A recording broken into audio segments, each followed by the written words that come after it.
The Uncanny X-Men, issue number 8, Raid on Graymalkin, part 4, the finale.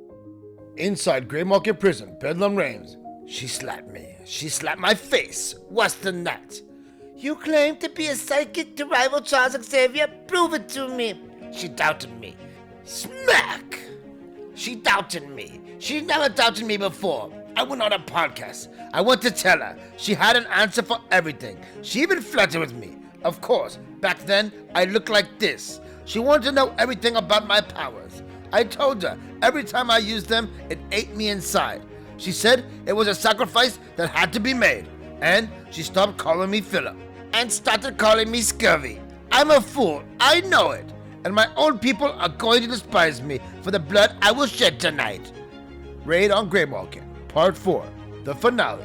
Born with incredible superhuman abilities, mutants have long been persecuted for their differences. The mutant heroes known as the X-Men were trained by Professor Charles Xavier to use their powers to protect the world that hates and fears them, the Uncanny X-Men. The X-Men's former home in Westchester has been transformed into Graymalkin Prison, overseen by Corina Ellis. Ellis has also drafted some of the mutant prisoners as her trustees. Beast of Alaska-based X-Men, along with Jubilee and Calico of the Louisiana-based X-Men, were abducted and imprisoned in Graymalkin. Cyclops and Rogue led their respective teams in attacks on the prison. The two teams clashed with one another in the prison's trustees and Wolfpack Sentinels. The two teams also debated freeing their former leader, Professor X, from his suspected cell within the prison. They were interrupted by an attack from the mutant Scurvy and the rival of Professor X himself. Raid on Graymalkin, part 4, the finale. We see the X-Men affected by Scurvy's abilities. Can't think.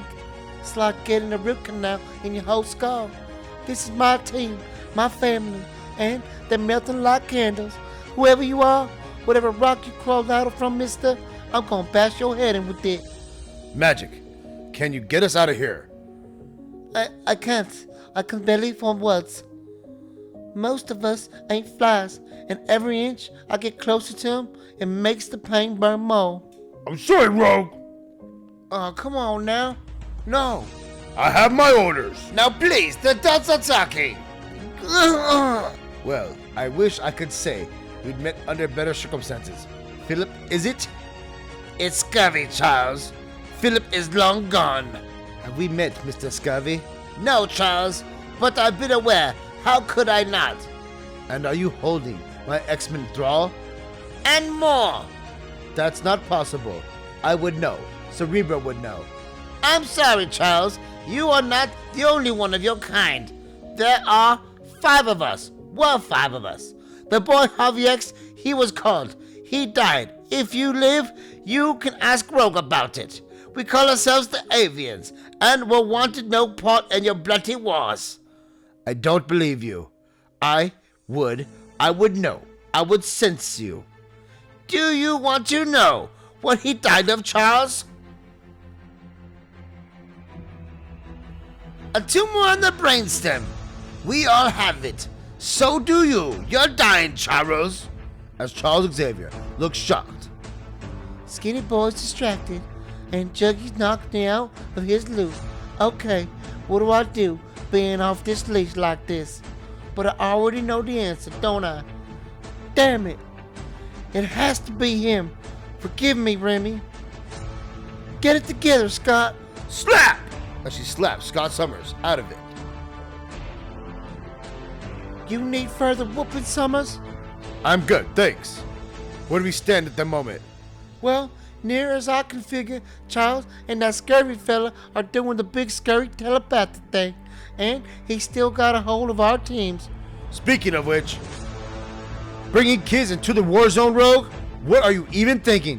Them kids came to get one of their own back, and don't you take that time with me, sugar. At least we don't have Magneto on our team. I'm never gonna be you, Scott, and you're never gonna be Professor X. Good. Okay, Mr. Take Charge. What's the next step? I watch Charles. You watch the sickly fellow. We pick someone from each of our teams to shake the rest out. Roger that. Who? Magic and Wolverine. I mean, right. But Rogue, I know we're on the opposite sides of this. You keep half an eye on Charles too. He's not who he thought. Not who they thought. That is ironic, isn't it, Charles? You're trying my patience, Phillips, so I will say to you, let my people go. Let my people go! As he launches Scurvy back. Come on down, Death Dream. We don't want to be here for this. Mr. Wolverine, when we first met, I'm sorry I belted you. I had it coming, kid. I'm going to vomit, I think. Yes, most definitely. Ooh, look at the colors. So, we're still trying to kill each other, huh? Magic? Cyclops set the multiple numbers to 0, so I suppose not. Decent of him. Truth is, I am too tired to murder you, Logan. I missed you too, darling. And why are you staring at me, little earthquake? No, nothing. It's just you're so cool. About kind of help, but notice, you said I'm at a last, said it? Best for last, like a beignet with extra powdered sugar. My friends, Psylocke and I discovered a hidden truth. We are not meant to be fighting. It's the sick one, Scurvy. He's manipulating our worst emotions telepathically. Have you not noticed the anger subsiding since he's been distracted?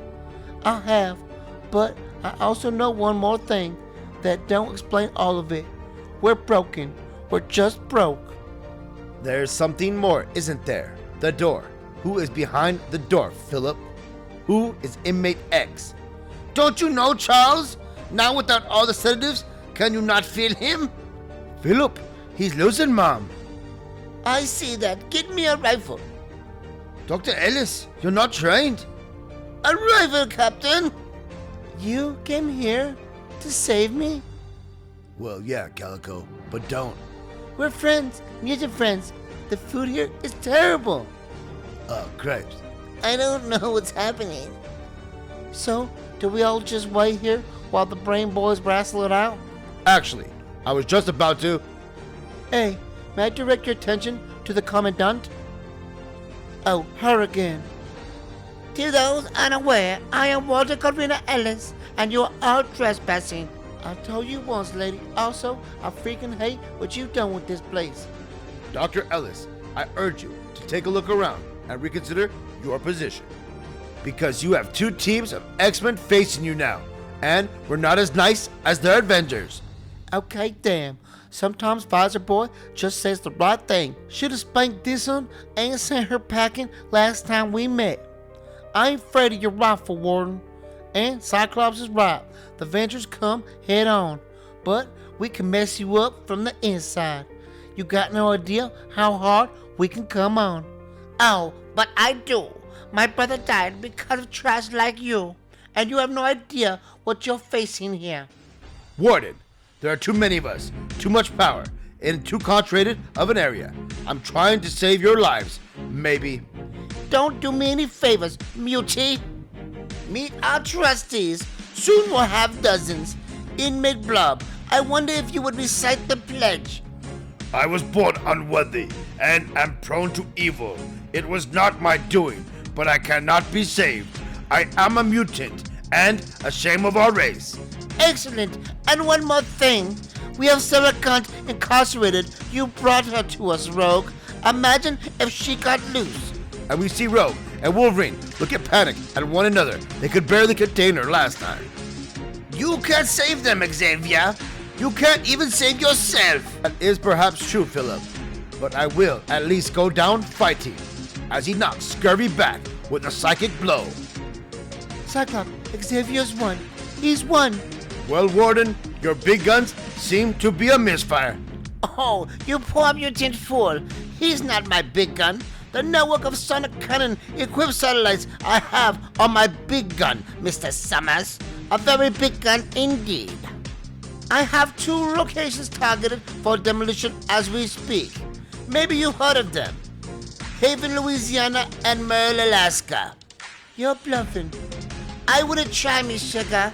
Shall we say, however, you may take Mr. McCoy and the Lee woman. That's all.